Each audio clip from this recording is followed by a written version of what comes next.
여러분, 니콜라스 카라고 하는 사람이 있습니다.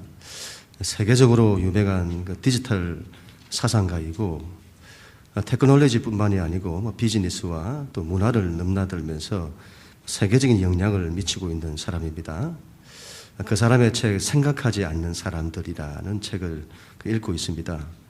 요즘에 또 최근에 또 한 권의 책이 나왔더군요. 유리 감옥이라고 하는 그런 또 책이 나왔더군요.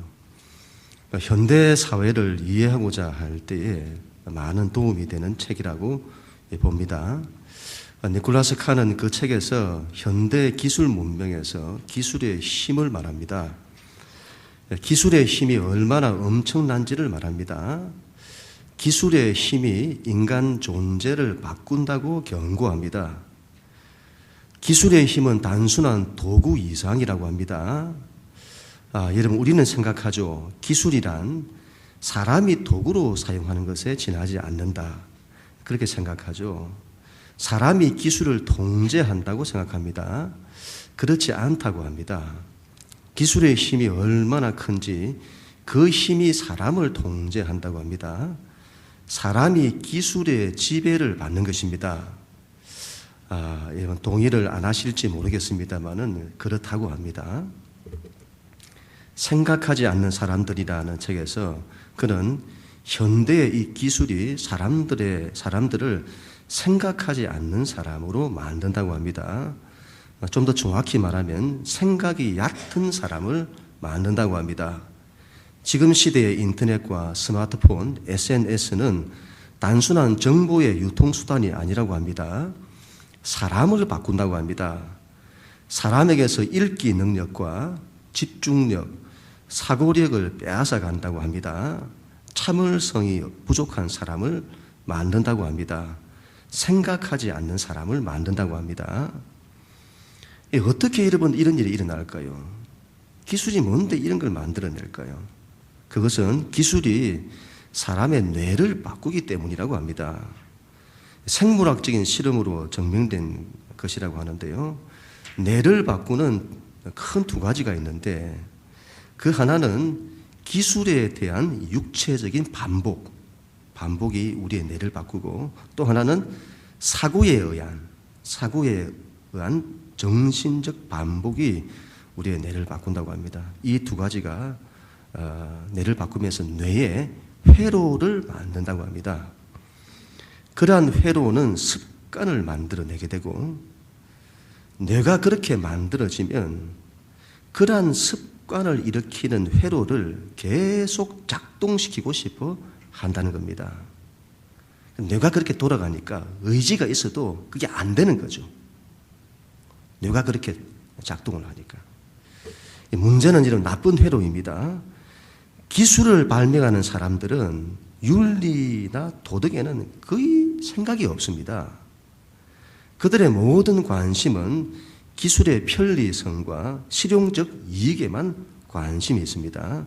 그렇게 해서 만들어진 게 기술이라는 겁니다. 윤리와 도덕에 관심이 없는 것은 발명가뿐만이 아닙니다. 그 기술을 사용하는 사람들도 마찬가지입니다. 그들도 기술의 윤리와 도덕에는 관심이 없습니다. 기술의 편리함과 실용적인 것에만 관심을 가집니다. 그래서 이런 기술을 사용하는 사람은 그 기술을 닮아간다고 합니다. 뇌의 회로가 그렇게 바뀌는 거죠. 현대인들을 보십시오. 그들은 컴퓨터를 닮아가고 있습니다. 스마트폰을 닮아가고 있습니다. 컴퓨터와 스마트폰은 윤리와 도덕에 관심이 없습니다. 무엇이 옳은지 무엇이 틀린지에 관심이 없습니다. 깊은 생각에 관심이 없습니다. 신앙에도 관심이 없습니다. 컴퓨터와 스마트폰은 오로지 정보와 지식에만 관심이 있습니다. 그 정보와 지식을 통한 일의 효율성에만 관심이 있습니다. 컴퓨터와 스마트폰에 익숙한 현대인들은 그들을 닮아가는 겁니다. 컴퓨터가 깊은 생각을 한다. 그런 건 없습니다. 제가 LG 스마트폰을 쓰는데요. 요즘 스마트폰이 대화하는 거 아시죠? 애플의 시리 이런 것들이 대화를 하죠. 저는 LG를 썼는데 LG에는 큐보이스라는 기능이 있습니다. 제가 물어보죠. 넌 누구니? 그러면 큐보이스입니다. 이렇게 답을 합니다. 부모는 누구니? 그러니까 엄마는 L이고 아빠는 G입니다. LG라는 이 말이죠. 제가 물었습니다. 엄마가 좋니? 아빠가 좋니? 어떻게 답이 나왔을까요? 세상에 저를 시험에 들게 마옵시고 이게 답이 나오는 겁니다. 이런 스마트폰이 얼마나 똑똑한지요. 모르는 게 없습니다. 영국 시간에 지금 몇 시야? 바로 답이 나옵니다, 여러분. 얼마나 똑똑한지 모릅니다.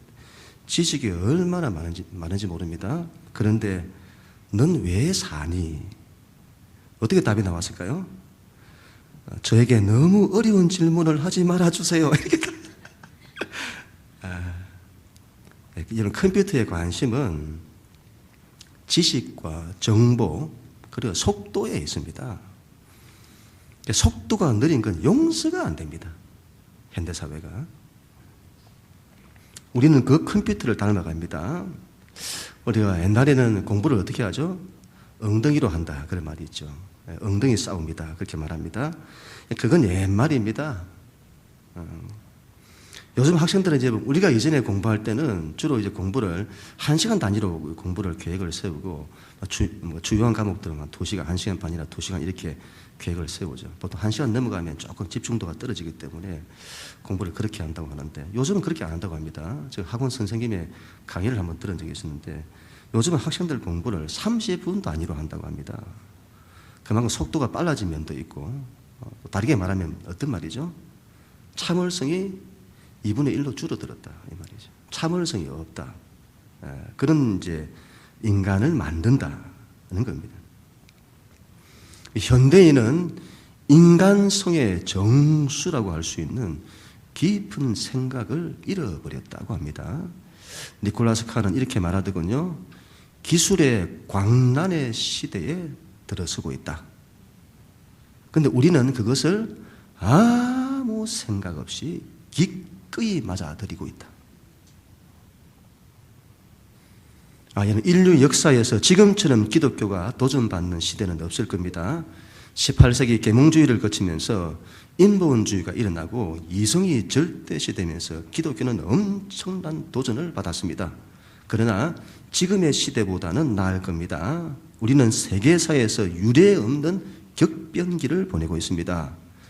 현실 세계를 살다가 새로운 세계, 사이버 세계가 만들어지는 과도기를 살아가고 있습니다. 하나님이 창조하신 현실 세계를 살아왔는데 인간이 새로운 세상을 만들었습니다. 사이버 세상으로. 우리가 그 중간에 끼어 있습니다. 우리 세대가. 혼돈스럽죠. 혼돈의 시기. 우리가 그 과정을 통과하고 있습니다. 이런 보십시오. 언제부터 이런 일이 일어났는지. 몇십 년이 지나지 않았습니다. 인터넷 WWW가 등장한 지가 1991년도입니다. 제가 대학 다닐 때 그때 피처폰들이 막 나오기 시작했습니다. 그러다가 2007년에 애플에서 나온 이 아이폰이 등장하면서 세상은 급속히 바뀌게 되었습니다. 세상이 인터넷과 SNS 그리고 스마트폰으로 온 세상이 재편되고 있습니다. 그리고 이제는 그 지식 정보화 시대를 넘어서서 이 세상이 초연결 사회로 들어서고 있습니다. 이런 시대가 어떻게 바뀔지 모르겠습니다. 지금은 기술이 지배하는 시대입니다. 철학은 종말을 고했습니다. 기술의 시대. 기술이 단순한 기술이 아니라는 것을 기억해야 합니다. 기술이 인간을 지배하고 통제합니다. 인간이 기술의 지배를 받고 있는 겁니다. 우리의 믿는 신앙이 도전받는 시대입니다. 어떻게 해야 할까요? 우리는 그렇다 치고 다음 세대는 어떻게 해야 될까요? 인터넷과 SNS, 스마트폰에 익숙한 다음 세대는 한마디로 하면 아무 생각이 없습니다. 워낙 세상의 기술 문명과 문화에 많이 노출되어 있기 때문에 그들의 뇌는 우리와 다릅니다. 신앙에 대해서도 관심이 없습니다. 전문 청소년 사역자들도 두 손을 다 들고 있는 실정입니다. 대책이 없는 거죠. 큰 교회도 마찬가지고 작은 교회도 마찬가지고, 다음 세대는 신인류로 분류가 됩니다. 신인류로 생각해야 됩니다. 우리는요, 현실 세계를 살아왔던 그런 인류고, 이 다음 세대는 사이버 세계를 살아가는 신인류로 분류합니다. 그리고 그 청소년들은, 여러분, 한국 교회가 이 청소년들은 새로운 선교 대상으로 봅니다.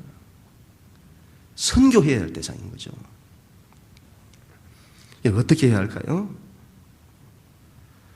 이런 세상이 이렇다고 답이 안 보인다고 낙심해서는 안 될 것입니다. 그렇다고 손을 놓고 있어서도 안 될 것입니다.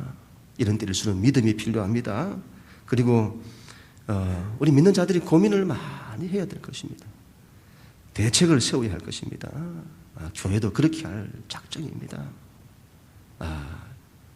심각한 그 지점에 와 있습니다. 교회가 머리를 맞대고 고민하고 어떻게 다음 세대를 살려낼 것인지를 고민해야 할 그런 때입니다.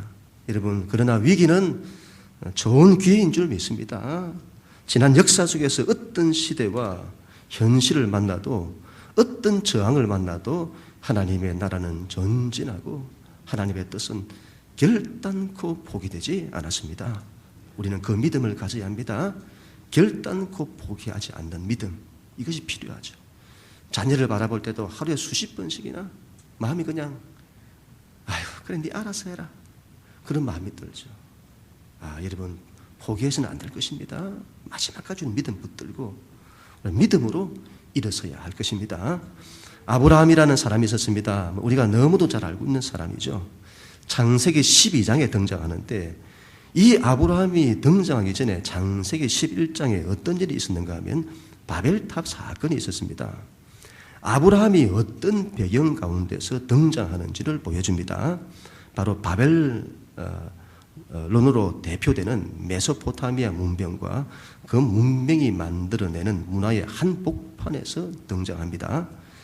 그곳에서 아브라함이 믿음을 지켜냈습니다. 우리도 그래야 합니다. 문명과 문화의 한복판에서 믿음을 지켜내야 합니다. 아브라함은 좀 특별한 사람입니다. 그 당시의 세상 사람들과 달랐습니다. 당시 이 바벨론에서는 신들을 섬길 때에 전부 다 신을 섬겼습니다. 당시 사람들은 자신들이 원하고 자신들이 욕망하는 신을 자기들이 만들어냈습니다. 자신들이 만들고 싶은 신을 마음대로 만드는 거죠. 그리고 그 신을 자신들의 욕망을 위한 도구로 사용을 했습니다. 그런데 여러분, 이 아이러니한 것은 그렇게 신을 만들고 신을 자신들의 욕망을 위한 도구로 사용했던 그들인데, 그들이 자신들이 만든 그 신의 지배를 받습니다. 자신들이 신을 만들어내고 그 신을 자신들의 도구로 사용하면서 그 신의 지배를 받습니다. 마치 현대인들이 기술 문명을 만들어내고 그 기술을 도구로 사용하면서 그 기술의 지배를 받는 것과 같습니다. 그런데 아브라함은 여러분, 당시 세상 사람들과 달랐습니다. 신을 섬기는 방식이 달랐습니다. 그는 하나님을 도구로 사용하지 않았습니다. 그는 하나님의 뜻을 찾았습니다. 그리고 하나님의 선하심을 믿었습니다. 그리고 하나님의 그 뜻하신 바에 자신을 순종시켰습니다. 제가 여러 번 말씀을 드렸습니다만 이런 점들은 신앙을 이해하는데 대단히 중요하겠습니다. 아브라함은 당시 세상 사람들이 신을 섬기는 방식에서 거의 유일합니다. 그렇게 신을 섬기는 사람이 없었습니다. 하나님께서 그 아브라함을 불러내시고 그 아브라함을 믿음의 조상으로 삼으십니다. 오고 오는 모든 세대에게 믿음이 무엇인지를 말씀하실 때 아브라함을 예로 드십니다. 믿음이 무엇인지를 알고자 한다면 아브라함의 믿음을 보라. 오늘 우리가 읽은 로마서에서도 이 점을 말씀하죠. 아브라함의 믿음을 보라. 대체 아브라함은 이러면 어떤 믿음을 가졌을까요? 로마서 4장 17절에서 이렇게 말씀합니다. 기록된 바 내가 너를 많은 민족의 조상으로 세웠다 하심과 같으니 그가 믿은 바 하나님은 죽은 자를 살리시며 없는 것을 있는 것으로 부르시는 이시니라. 아브라함의 믿음이 어떤 믿음이었는지를 말씀합니다. 그가 믿은 하나님은 죽은 자를 살리시며 없는 것을 있는 것으로 부르시는 이시니라. 정말 대단합니다. 어떻게 그 옛날에 그런 믿음을 가질 수 있었을까요? 그 믿음을 어디서 배웠을까요? 설교를 듣고 배웠을까요? 믿음이 좋은 사람이 있어서 그 사람 밑에서 배웠을까요? 무슨 신앙서적이 있어서 책을 통해 배웠을까요? 그렇지 않습니다. 여러분, 아브라함은 믿음의 개척자입니다. 믿음이 무엇인지를 보여주는 그 출발. 아브라함은 자신의 전 일생을 통해서 하나님과 씨름하며 그 하나님을 믿는다는 것이 무엇인지를 알아낸 겁니다.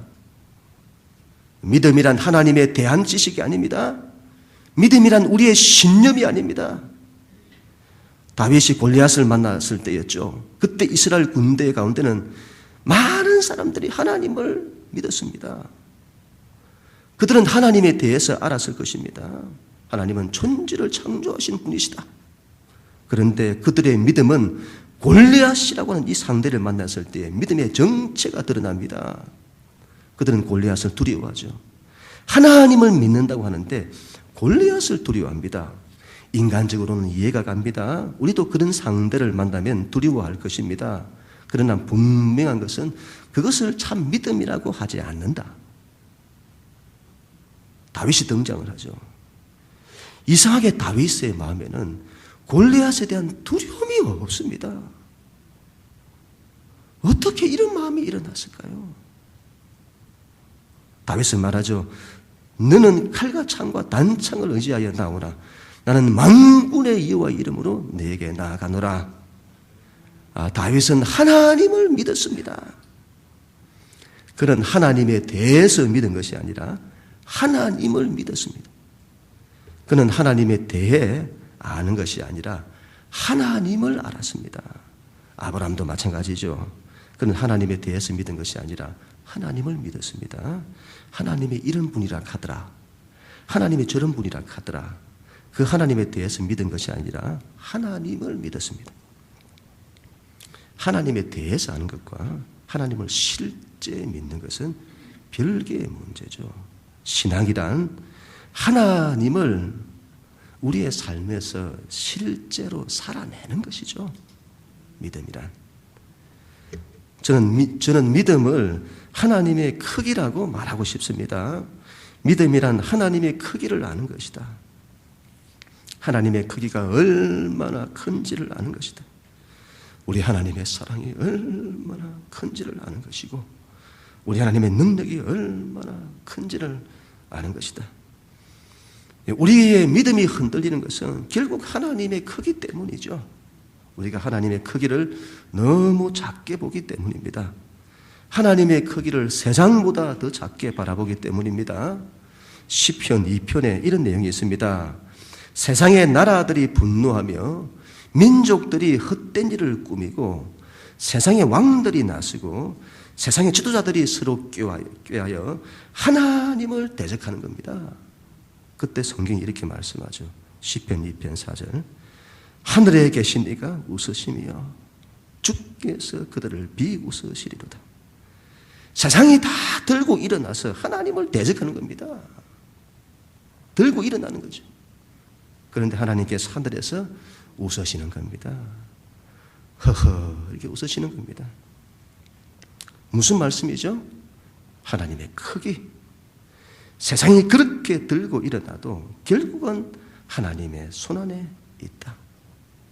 믿음이란 이 하나님의 크기를 바라보는 것입니다. 그리고 그 하나님을 신뢰하는 것입니다.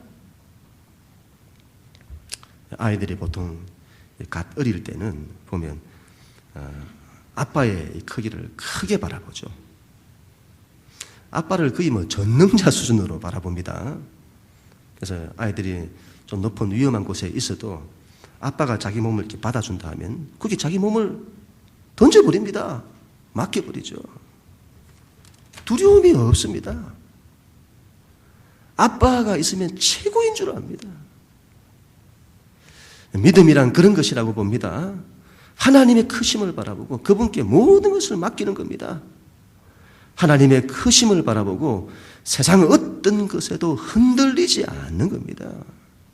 세상 어떤 것에도 종노릇하지 않는 거죠. 그것들이 우리를 지배하지 못하도록 하는 거죠. 오직 하나님께만 순종하는 겁니다. 하나님만이 우리를 다스리소서. 그래서 우리의 삶에 이 하나님께서 허락하시는 사랑, 그 크신 은혜, 하나님의 평안, 안식과 복된 것들을 우리가 받아 누리며 사는 겁니다. 이게 믿음의 삶인 줄로 믿습니다. 여기서 우리는 궁금하죠. 아브라함은 어떻게 그런 믿음을 가졌을까? 처음부터 그런 믿음이었을까? 그렇지는 않죠.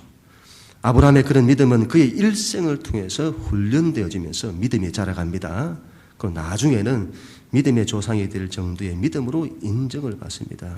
우리는 아브라함의 일생을 통해서 믿음이 어떻게 자라는지를 그 과정을 보게 됩니다. 아브라함이 믿음의 조상이라는 것은 그 마지막 믿음뿐만이 아니고 그의 일생을 통해서 나타나는 그 믿음. 우리가 그와 같은 믿음의 과정을 거하는 그 일의 본보기가 되는 겁니다. 아브라함은 75세 때에 부르심을 받습니다. 물론 그 이전에도 하나님을 신앙했을 것입니다. 그러나 75세 때에 하나님으로부터 부르심과 약속을 받습니다. 약속은 크게 세 가지였습니다. 첫 번째는 내가 너로 복이 되게 할 것이다. 내가 너를 복의 근원이 되게 할 것이다. 두 번째는 내가 너로 큰 민족을 이루게 할 것이다. 아브라함의 자손을 통해서 큰 민족이 만들어질 것이다. 세 번째로는 땅의 모든 족속이 너로 말미암아 복을 받을 것이다. 모든 열방까지. 아브라함은 이 이후에 자신의 신앙의 그 삶에서 하나님을 여러 가지로 여러 모양으로 경험을 합니다. 그러나 이 아브라함의 일생 가운데 가장 큰 시험거리가 있었는데 그것이 다른 게 아니고 하나님이 주신 약속이었습니다. 이 약속이 이루어지지가 않는 것이죠. 큰 민족을 이룰 것이라고 약속을 주셨다면 그 약속이 이루어져야 할 것입니다. 자기 자손을 통해서 민족이 만들어질 것이라 그렇게 했다면 자식이 생겨야죠. 자식이 생기지를 않습니다. 이 일은 보통 문제가 아니었습니다. 우리 같으면 자식 없으면 없는 대로 살면 될 것입니다. 그러나 아브라함에게 이 문제는 그런 문제가 아니었습니다. 그의 신앙을 좌우하는 문제였습니다. 왜 하나님께서 약속을 안 이루어 주시냐? 지금까지 잘 믿어왔는데 이 문제 때문에 하나님께 대한 믿음이 시험을 받습니다. 하나님은 살아계신 것 맞냐? 하나님이 살아계시면 왜 이걸 안 이루어 주시냐? 무슨 그런 약한 소리 하냐? 그래도 믿음을 가져야지. 그리고는 다시 일어서리고 했을 겁니다. 그런데 그런 세월이 1, 2년이어야죠. 10년이 가고 20년이 가도 아무것도 일어나지 않는 겁니다. 그 사이에 시행착오를 많이 겪었습니다. 답답한 마음에 어떻게라도 해보려고 인간적인 방법을 써봅니다. 그러나 금방 깨닫죠. 인간적인 방법은 결국 오래 가지 못한다는 것을. 하고 나면 찝찝한 겁니다. 그건 하나님이 하신 것이 아니고 자기가 한 거죠. 그는 다시 하나님의 뜻을 기다립니다. 그렇게 하다가 세월이 다가버리고 이제 100세가 되었습니다. 그때 하나님이 아브라함에게 나타나셔서는 내년 이맘때에 내가 아들을 낳을 것이라고 합니다. 아브라함은 처음에 웃었습니다. 100세 된 사람이 어찌 자식을 낳을까? 아내 사라의 나이가 90세인데 어찌 출산하랴? 경수가 끊어졌는데. 오늘 말씀은 이때의 아브라함의 믿음을 이렇게 말씀합니다. 18절부터 22절. 아브라함이 바랄 수 없는 중에 바라고 믿었으니 그가 100세나 되어 자기 몸이 죽은 것 같고 사라의 태가 죽은 것 같음을 알고도 믿음이 약하여지지 아니하고 믿음이 없어 하나님의 약속을 의심하지 않고 믿음으로 견고하여져서 하나님께 영광을 돌리며 약속하신 그것을 또한 능히 이루실 줄을 확신하였으니 그러므로 그것이 그에게 의로 여겨졌느니라. 아브라함이 바랄 수 없는 중에 바라고 믿었다고 합니다. 100세가 되어 자기 몸이 죽은 것 같고 사라의 태가 죽은 것 같음을 알고도 믿음이 약하여지지 아니하였다. 하나님께서 약속하신 것을 능히 하나님이 이루실 줄을 확신하였다. 여러분 이상하죠? 하나님께서 이전에도 이와 비슷한 말씀을 한두 번 하신 것이 아닙니다. 그런데도 이루어지지 않았습니다. 그런데 지금은 그때보다 더 가능성이 없어졌습니다. 그게 불가능한 상황이 되었습니다. 어떻게 자식을 낳습니까? 그런데 내년 이맘때에 아들을 주시겠다는 겁니다. 또 이상하죠? 아브라함이 처음에는 웃었습니다마는 그 하나님을 온전히 믿는 겁니다. 바랄 수 없는 상황인데도 믿는 겁니다. 왜 여러분 그런 것일까요? 믿음의 비밀이 여기 있습니다. 지난 세월의 실패, 고생의 이 과정이 아브라함의 믿음을 약하게 만든 것이 아니라 아브라함의 믿음을 연단한 겁니다. 여러분 이상하죠? 하나님의 약속이 의심되고 이제는 더 이상 가능성이 보이지 않는 이런 상황이라면 믿음이 더 약해져야 할 것인데 아브라함의 믿음이 더 강해지는 겁니다. 믿음의 비밀이 여기 있죠. 고생을 많이 하신 분들 보면요, 그런 속에서 믿음 붙드는 이런 분들은 믿음이 참 좋습니다. 잘 안 믿어야 될 것 같은데 반대죠. 하나님께서 하시면 능치 못할 일이 있겠느냐? 아브라함은 하나님이 능히 이루실 줄을 확신했습니다. 그리고 하나님께서 그런 아브라함의 모습을 보시고는 의롭게 여기셨습니다. 의로 여기셨다. 무슨 말이죠? 내가 옳다. 잘했구나. 내가 기쁘다. 우리도 그래야 합니다. 바랄 수 없는 중에도 바라고 믿어야 합니다. 모든 것이 죽은 것 같은 상황에서도 믿음이 약해지지 아니하고 하나님을 의심하지 아니하고 믿음에 견고히 서야 합니다. 하나님께서 하시면 이루어지겠나이다. 그러한 믿음으로 일어서야 합니다. 하나님께서 우리가 그렇게 하는 것을 기뻐하신다고 합니다. 그리고 믿은 대로 이제 이루어지는 것입니다. 결국 그 다음에 이맘때에 아브라함은 아들 이삭을 얻습니다. 그리고 아브라함은 깨닫게 된 거죠. 이 아들은 약속의 아들이라. 이 아들은 내가 낳은 자식이 아니며 하나님이 주신 자식이라. 실제 아들 이삭은 아브라함이 낳기는 낳았습니다마는 아브라함이 낳은 자식이 아닙니다. 하나님이 주신 자식입니다. 하나님의 나라는 이 아들을 통해서 이루어진다. 예수님께서는 마리아가 낳았습니다. 그러나 예수님은 마리아가 낳지 않았습니다. 성령으로 잉태된 하늘로부터 온 하나님의 아들입니다. 하나님의 나라는 이 아들을 통해서 이루어집니다. 우리는요, 이삭처럼 예수님처럼 하늘로부터 나야 합니다. 우리는 하나님이 낳은 자녀이어야 합니다. 하나님의 나라는 그런 우리를 통해서 이루어집니다. 또한 아브라함의 이 사건은 하나님의 역사가 어떻게 이루어지는지를 말씀합니다. 하나님의 역사는 우리를 통해서 일어납니다만 우리의 힘과 우리의 능력이 아니다. 하나님이 하시는 것으로 나타난다. 우리가 하나님의 역사를 감당하고자 할 때는 하나님은 우리를 통해서 그 일을 하신다. 그런데 우리 안에는 우리의 신앙됨이 우리의 힘과 우리의 능력을 의지하는 것이 아니라 하나님이 하셔야 됩니다는 이 믿음으로 하나님을 의지하는 것으로 하나님의 역사가 이루어진다는 것을 말씀합니다.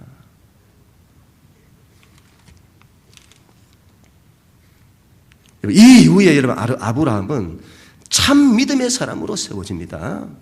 그는 100세의 아들을 얻는 사건을 통해서 하나님이 어떤 분이신지를 알게 됩니다. 하나님은 모든 죽은 것을 살리셔서 생명의 역사를 이루시는 분이시다. 자기 안에 죽었는데 어디에도 가능성이 없었는데 그런 우리를 들어서 하나님이 생명을 잉태하시는 겁니다. 하나님이 그런 분이시다는 것을 깨닫게 된 거죠. 하나님은 죽은 자를 살리시는 하나님이십니다. 하나님은 없는 것을 있는 것으로 부르시는 하나님이십니다. 그 믿음을 가진 거죠. 지난주에 보았던 에스겔의 마른 뼈 환상, 골짜기에 마른 뼈가 가득했습니다. 죽은 지 오래되었습니다. 이스라엘 민족의 현실, 모든 게 다 죽었습니다. 어디에도 일었을 가망성이 없습니다. 빛도 없고 희망도 없습니다. 하나님 말씀하시죠. 인자야 이들이 살겠느냐. 주께서 하십니다. 너희가 살아나리라. 하나님이 살리시는 겁니다. 이 하나님의 살리심을 경험했던 이스라엘 백성이 하나님을 찬송했을 것입니다. 하나님께 믿음을 고백했을 것입니다. 하나님은 죽은 것을 살리시는 하나님이시군요. 그 옛날에 아브라함이 그 옛날에 그 하나님을 믿은 겁니다. 그 하나님을. 대단한 믿음이죠. 우리도 이 하나님에 대한 믿음이 있어야 합니다. 성경은 이렇게 말씀합니다. 23절, 24절. 그에게 의로 여겨졌다 기록된 것은 아브라함만 위한 것이 아니요 의로 여기심을 받을 우리도 위함이니 곧 예수 우리 주를 죽은 자 가운데서 살리신 이를 믿는 자니라. 아브라함 믿음의 조상으로 삼으신 것은 아브라함만 위한 것이 아니라 오고 오는 모든 세대의 믿음의 사람들을 위한 것이다. 아브라함이 믿음의 삶을 산 것은 모든 믿는 자에게 믿음이 무엇인지를 보여주는 본보기이다. 너희 믿음은 이래야 한다. 아브라함의 믿음을 보라. 너희 믿음은 그래야 한다. 우리가 처한 삶의 형편은 다 다릅니다. 어떤 분들은 아브라함이 처한 것처럼 모든 것이 죽은 것 같은 현실일 수도 있습니다. 우리가 가진 힘이나 능력으로는 아무것도 할 수 없는 상황일 수 있습니다. 어떤 빛도 보이지 않고 어떤 희망도 보이지 않는 상황일 수도 있습니다. 어떤 것도 바랄 수 없는 상황일 수도 있습니다. 하나님께서 그런 우리에게 오늘 말씀하십니다. 너희는 바랄 수 없는 중에도 바라고 믿으라. 믿음이 없어 하나님의 약속을 의심하지 않고 믿음으로 견고하여져서 하나님께 영광을 돌리라. 하나님께서 약속하신 그것을 또한 하나님이 능히 이루실 줄을 확신해라. 내가 너의 그런 모습을 보고 싶다. 현실을 다 이기고 세상에서 일어나는 바람과 파도를 뚫고 일어서는 너의 모습을 보고 싶다. 세상에 거대한 물길이 몰려와도 그 시대를 뚫고 일어서는 너의 모습을 보고 싶다. 믿음으로 일어서는 너의 모습을 보고 싶구나. 나의 자녀들이 낙심하거나 좌절하지 아니하고 믿음으로 일어서는 모습을 보고 싶다. 믿음으로 너희가 다 살아나는 모습을 보고 싶다. 우리 하나님의 마음인 줄 믿습니다. 위기는 좋은 기회일 수 있습니다. 시대가 어렵습니다. 시대의 형편이 아무것도 바랄 수 없는 상황입니다. 그러나 좋은 기회일 수 있습니다. 우리에게는 아무것도 할 수 있는 것이 없고 힘도 없고 능력도 없고 희망이 보이지 않지만 그러한 위기가 하나님께서 전적으로 역사하시는 기회입니다. 믿음으로 일어서야 합니다. 바랄 수 없는 중에도 바라고 믿으십시다. 하나님의 크기를 바라보고 그 하나님을 신뢰하십시다. 믿음이 우리의 삶에서 실제가 되도록 하십시다. 하나님이 역사하실 것입니다. 교회와 우리의 가정이 그 믿음으로 일어서게 되기를 주님 이름으로 간절히 축원합니다.